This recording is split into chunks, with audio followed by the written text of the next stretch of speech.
आज हम इंसान पृथ्वी पर जीवन जी रहे हैं, लेकिन क्या आप लोगों को पता है कि हमसे भी पहले यहाँ इंसान जीकर विलुप्त हो चुके हैं।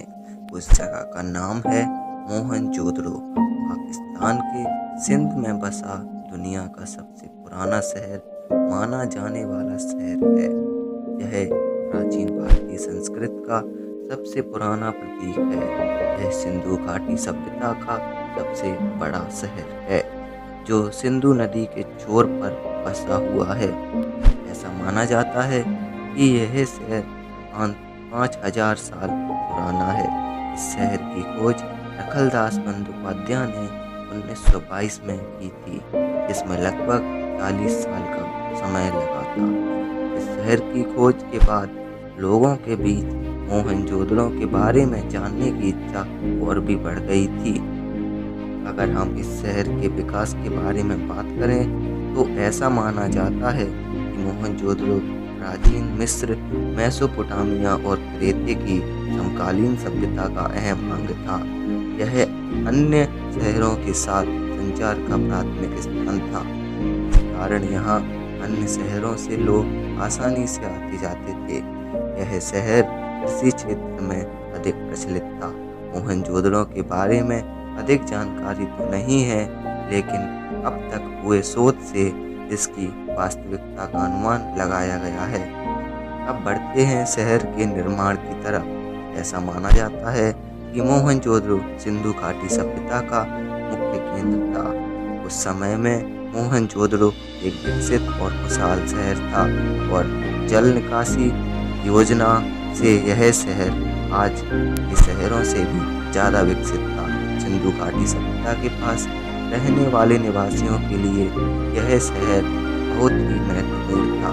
इतिहासकारों के मुताबिक इस शहर में खेतों से के सामानों को रखने का आयोजित स्थान था। सामानों को पानी से बचाने का भी पूरा प्रबंध था। यह बने घरों में पक्की ईंटों से बने स्नान घर और शौचालय भी मौजूद थे। मोहनजोदड़ो में पानी की निकासी के लिए बने नालियों और स्नान घरों को देखकर ऐसा प्रतीत होता है कि तत्कालीन समय के वंशज वास्तुकाल के माहिर थे। शहर की सड़कें बिल्कुल सही और सटीक तरीके से बनाई गई हैं। ऐसा माना जाता है कि मोहनजोदड़ो के निवासियों को गणित का बढ़िया ज्ञान था। बहुत से प्राचीन मोहनजोदड़ो निवासियों के घरों पर अस्तित्व इस जगह पर पाया गया था। ज़्यादातर घरों में स्नान घर और पानी के निकासी का प्रबंध मौजूद था। 5000 साल पहले जब यूरोप के निवासी गुफाओं में और जंगलों में रहकर गुजारा करते थे, वहीं मोहनजोदड़ो के निवासी ईंटों से बने घरों में प्रायोजित तरीके से रहते थे। है ना एक गजब की बात।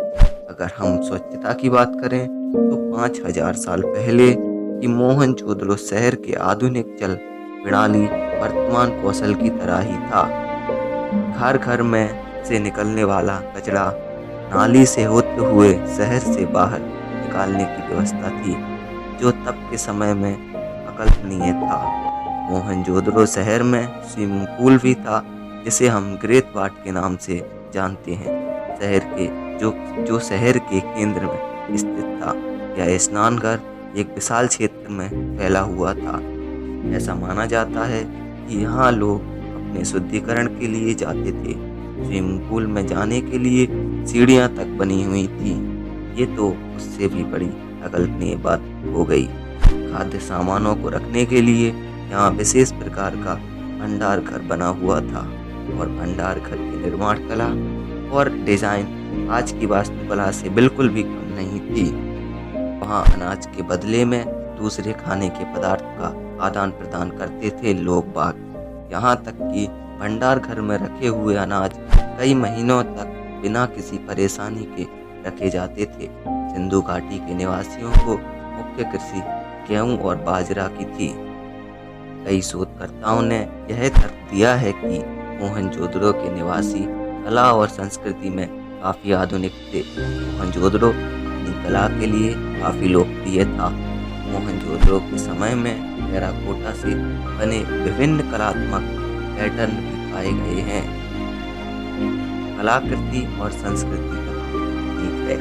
पर इस समय के मेडिकल साइंस के बारे में आप जानेंगे तो आप दंग रह जाएंगे। खुदाई में मिले कंकालों का जब मेडिकल परीक्षण किया गया तो ये पता चला कि कुछ कंकालों के जबड़ों में नकली दांत भी लगाए गए थे।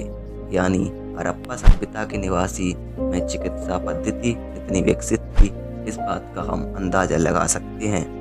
अगर हम आभूषण की बात करें तो मोहनजोदड़ो के लोग वहाँ भी पीछे का हटने वाले थे।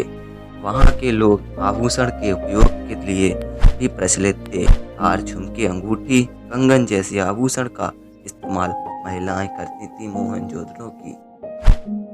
इतना ही नहीं बल्कि मोहनजोदड़ो के निवासी नाच गाने में भी काफ़ी मशहूर थे। इन सब चीज़ों के साथ साथ वह साफ सफाई का भी ध्यान रखते थे, जो सही मायने में उनकी बुद्धि को दर्शाता है। विशेषज्ञों की माने तो मोहनजोदड़ो काफ़ी समृद्ध क्षेत्र था, जहाँ हाथी के दांत, पत्थर की विभिन्न प्रकार की मूर्तियाँ मौजूद थीं। मोहनजोदड़ो की शासन प्रणाली के बारे में बात करें तो वहाँ के नागरिक बहुत सभ्य माने जाते हैं। हालांकि शहर के शासन के बारे में बहुत जानकारी तो नहीं है, लेकिन यहाँ समकालीन मिस्र की सभ्यता और नियम ढांचों के होने का अनुमान लगाया जाता है। लेकिन ऐसा क्या हुआ इसने इतने बड़े शहर का एक पल में विलुप्त कर दिया? अगर हम सूत्रों की माने तो सामने आता है कि सिंधु नदी में अचानक तेज बहाव आने के कारण इस सभ्यता का विनाश हुआ था। हालांकि इसी बाढ़ से पूरी सभ्यता का विनाश होना थोड़ा अटपटा सा लगता है, जिससे मोहनजोदड़ो की गुत्थी अभी भी उलझी हुई है। वर्तमान समय में मोहनजोदड़ो के कई सारे अवशेष पाए गए हैं, कई सारी मूर्तियाँ और उनकी सभ्यता से जुड़े सामान मिले हैं, जिन्हें संग्रहालय में रखा गया है। लेकिन अब भी मोहनजोदड़ो के विनाश की कहानी दुनिया के लिए एक रहस्य है। हमारा वीडियो आज का आपको कैसा लगा कमेंट में लिखकर ज़रूर बताएं।